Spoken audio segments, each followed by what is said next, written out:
हे पहा, मी कुठेही काल घसरलेलो नाही, काही नाही आणि त्यांनी माझा निषेध केला आहे। तर मला असं वाटतं त्यांनी माझं जे कालचं स्टेटमेंट आहे SP ऑफिसच्या समोरचं ते पुन्हा एकदा रिवाइज करून पाहावं। त्याच्यात ऑब्जेक्शनेबल कुठलेही बाब मी बोललेलो नाही आणि हा संतोष देशमुख यांच्या हत्येपासून हे डायव्हर्ट करण्याचा प्रकार आहे। इथून पुढे तुम्ही तो प्रश्न विचारू नका। माझ्या ठाई प्राजक्ता माळी। मी डंके की चोट पे महाराष्ट्राच्या वतीनं सुरेश धस या जेमतेम लोकांना माहीत असलेला महाराष्ट्रातील इतर जिल्ह्यांमध्ये इतर मतदारसंघात माहीत असलेली व्यक्ती असलेले यांचा मी निषेध करतो, त्यांच्या वक्तव्याचा धिक्कार करतो। आणि एक लक्षात ठेवलं पाहिजे, या महाराष्ट्राला सांस्कृतिक धरोहर आहे। मग सन्माननीय रश्मिका मंदाना असतील, सन्माननीय माळी आपल्या प्राजक्ता माळीजी असतील किंवा सन्माननीय अभिनेत्री सपना चौधरी असतील, यांच्या बाबतीत त्यांनी केलेले जे वक्तव्य आहे हे कला जगताला अपमानित करणार आहे। त्यामुळं महिला आयोगाकडे तर तक्रार व्हायलाच हवी, परंतु त्यासोबतच माझं असं स्पष्ट मत आहे की माननीय सभापती महोदयांनी अशा प्रकारचं संविधान विरोधी आणि जी संविधानाची शपथ आमदार होताना घेतलं जात आहे की एखाद्या महिलेच्या बाबतीत वक्तव्य करताना आपल्या टोळक्यातले 5 लोक सोबत ठेवायचे, त्या महिलांचं नाव उच्चारायचं आणि त्या टोळक्यांनी त्या दात दाखवायचे, हिजडायचं, हसायचं, हे जे प्रकार जे धस यांनी केलेला आहे हा निंदनीय आहे।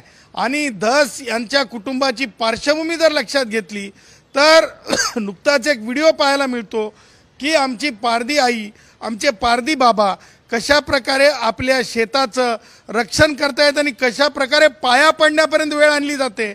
तर धस इतरांना शिकवण्यापेक्षा आपल्याकडे सुद्धा ती बाराखडी शिकून घ्यावी, सामाजिक न्याय घरातून सुरू करावा, असं देखील मी डंके की चोट पे बजावत आहे। दुसरीकडे सरपंच देशमुख प्रकरणात 3 आरोपी फरार होते, त्यांची हत्या झाली आहे, त्याबाबतची माहिती अंजली दमानी यांना एका अज्ञात व्यक्तीने दिली आणि त्याबाबतचा ऑडिओ आहे तो त्यांनी ऐकवला। पोलिसांनी त्या गोष्टीला दुजोरा दिल्याचं, तपास यंत्रणेने त्या गोष्टीला दुजोरा दिल्याचं मला ऐकवण्यात नाही। आता या अंजली दमानिया आणि तपास ह्याचा कसा सांगड आहे, कसा संबंध आहे, मला कायद्याच्या कोणत्याही पुस्तकात क्रिमिनल तपासाच्या संदर्भातल्या कोणत्याही पुस्तकात मला आढळत नाही। आता हे कोण सांगायला सांगतंय, त्या का बोलतात, हे खरोखर म्हणजे आश्चर्यजनक आहे। एखाद्या तपासाला धस असो, दमानिया असो, कुणी असो, त्यांनी अशा प्रकारे तपासाला व्यत्यय होईल, तपास इन्फ्लुअन्स होईल असं वर्तन करायला नको। त्याचा अर्थ तपासात अडथळा निर्माण करणं आहे। आणि म्हणून मला तपास यंत्रणेवर इन्फ्लुअन्स करणारा जो आज मोर्चा होता त्या मोर्चाला सुद्धा मला हेच म्हणायचं आहे की तपासामध्ये अडथळा निर्माण करणारं कार्य करणं हे चुकीचं आहे। आजच्या मोर्चाच्या जे धोरण आहे ते विक्टिमाइज करणं आहे। माननीय मंत्री जे धनंजय मुंडे साहेब आहेत त्यांना जस्ट बिकॉज कुणीतरी वंजारी समाजातून येत आहे, कुणीतरी लक्षात घ्या कुणाच्या तरी कार्यकर्त्याला कुणी भेटतंय ह्या अर्थानं जर तुम्ही ते एखादी शृंखला तयार करत असाल ते अत्यंत म्हणजे वेदनादायी आहे। आणि त्याही पुढे जाऊन श्री कराड साहेबांच्या बाबतीत जे बोललं चाललंय ते 302 मध्ये कुठेही आरोपी नाही आहेत आजपर्यंत जी माहिती मला मिळते। काय ते आपले कराड साहेब हे कुठेही आरोपी नाही आहेत। हां, वाल्मिक कराड साहेब हे कुठेही आरोपी नाही आहेत FIR मध्ये 302च्या बाबतीतल्या। असं असताना अटक करा। धस मला सांगा, FIR मध्येच तरतूद आहे का की अटकेची मागणी करावी? FIRची तरतूद ही गुन्हा नोंदवण्याची आहे आणि अटकेची तरतूद ही पोलिसांचा प्रोगेटिव्ह आहे। प्रोगेटिव्ह कसं काय हातात घेऊ शकता? आणि सीताराम सिद्धलिंगप्पा म्हात्रे या केसमध्ये स्पष्टपणे सांगितलेलं आहे राजकीय स्वरूपाच्या गोष्टी, ती केस खुनाचीच होती, खुनाच्याच आरोपाची होती। अशा प्रकारचे राजकीय आरोप करून कुणाला तरी वेठीस धरणं हे अत्यंत चुकीचं आहे. मला जे आहे आमचे याचे कल्याण ठाण्याचे जे राष्ट्रवादीचे पुढारी आहेत जितेंद्र आव्हाड, त्यांना मला सांगायचं आहे की आपण जर बीडला गेलेले असाल तर आमच्या भगवान बाबाचं सुद्धा दर्शन घेऊन या.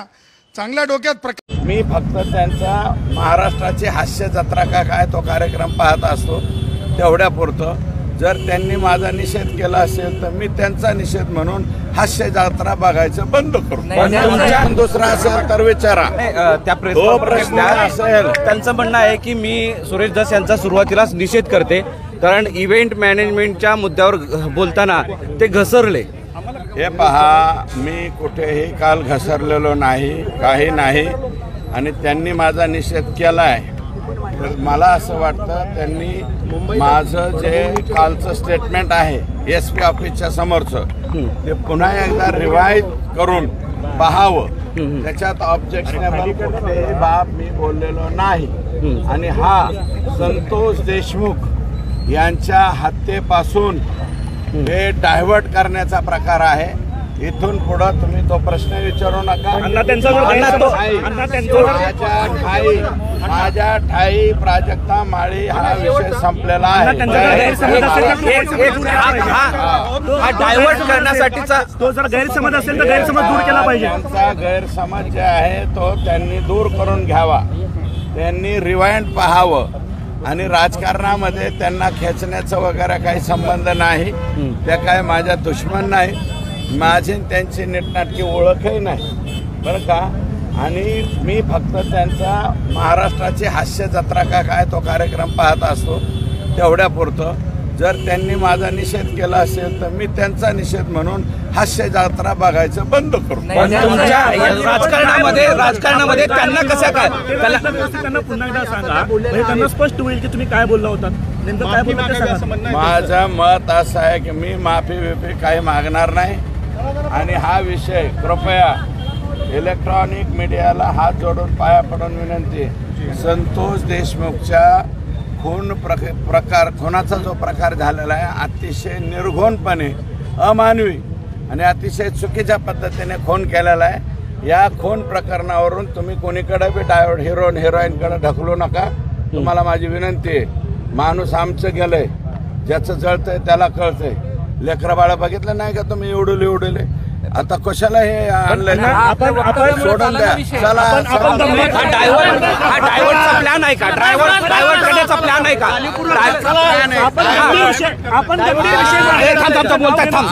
डायव्हर्ट करण्याचा एक मिनिट डायव्हर्ट करीत असेल कोणाचे त्यांचे आणि कोणाचे संबंध आहेत, वैयक्तिक मैत्री असेल, मी संबंध नाही म्हणत, संबंध शब्द परत घेतो. त्यांची बीड जिल्ह्यातल्या कोणत्या तरी एखाद्या व्यक्तीशी मैत्रीचे संबंध असावेत आणि त्या याच्यातनं मला वाटतं त्यांनी हे केलेलं असावं. माझी हात जोडून पाया पडून विनंती आहे प्राजक्ता ताईंना, हे आता जे स्टेटमेंट केलं याच्यावरती तुम्ही थांबवा. आपण गंभीर विषय मांडताना त्यांचं नाव वापरण्यात ही चूक झाली आहे का? माझी चूक नाही झालेली. अरे बाबा, इव्हेंट मॅनेजमेंट होते ना, तुम्ही पहिल्यांदा आल्यावर दिसतात तिथं काय काय इव्हेंट मॅनेजमेंट चालतंय आमच्या जिल्ह्यात, तेवढं जरा बघून या. भाऊक झाल्या तरीही मला माझं मत आजही ठाम आहे. मी त्याच्यावरती राहणार नाही. त्यांनी माझा निषेध केला असेल एक वेळा त्यांना जाऊन मुंबईमध्ये मी भेटेल की हा हे तुमचं चुकीचं आहे ताई, तुम्ही चुकीच्या पद्धतीने बोललेलं लक्षात घेतलंय, आणखी एकदा काढतो मी ते. आणि त्यात जर काही चुकीचं मी बोललो असेल माझ्या ठाई तर काय मी चुकीचं बोललेलो नाही. संताप आक्रोश पाहून त्यांना कुणीतरी प्रेस घ्यायला लावली का काय हे त्यांनी विचारावं. पण माझी आपल्याला हात जोडून पाय पडून विनंती, एक मिनिट आहे का, टेक्निकली वगैरे मला अजिबात समजून सांगू नका. मला टेक्निकली कळतं, नॉन टेक्निकल बी कळतं, गुरामागलं कळतं, खुरप्याचं कळतं, सगळंच कळतं बरं का. राजकारणामध्ये कुणाची तरी कोंडी झालेली आहे म्हणून ती कोंडी फोडण्यासाठी अशा काही कृत्या लढवल्या जाऊ शकतात. संतोष देशमुख यांच्या हत्या प्रकरणाचा फोकस डायव्हर्ट व्हावा यासाठी केलेली प्रेस कॉन्फरन्स. मी पहिलं प्राजक्ताताईला सांगते की ताई ह्या गोष्टींना खरंच आम्ही तुझ्यासोबत आहे, सर्व कलाकार तुझ्यासोबत आहे. तू ह्या गोष्टींना ट्रोल जरी केलं तरी लक्ष तर खरंच देऊ नको. आणि आज जे तू काही बोलली मी मगाशीच ऐकलं, तर तू जे बोलली ते सगळं बरोबर होतं. आणि आम्ही तुझ्यासोबत आहे सगळं कलाकार. आणि एक कलाकार आहे तर प्लीज मला एक म्हणायचं आहे की कलाकाराला कलाकाराच्या जागेवर राहू द्या. त्याला कुठल्याही नेत्यासोबतच नाही म्हणत मी, कोणाही सोबत प्लीज त्याचं नाव जोडू नका. कारण की कलाकाराचं दुःख हे कलाकारालाच माहिती असतं.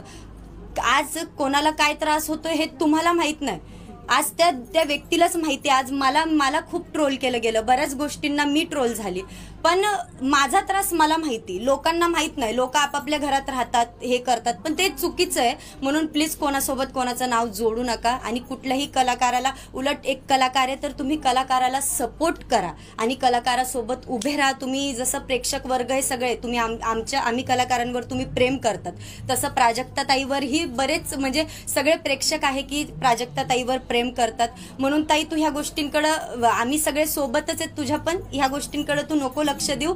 आणि तू अशीच पुढे जा आणि अशी पुढे खूप हसत राहा आणि खूप छान राहा.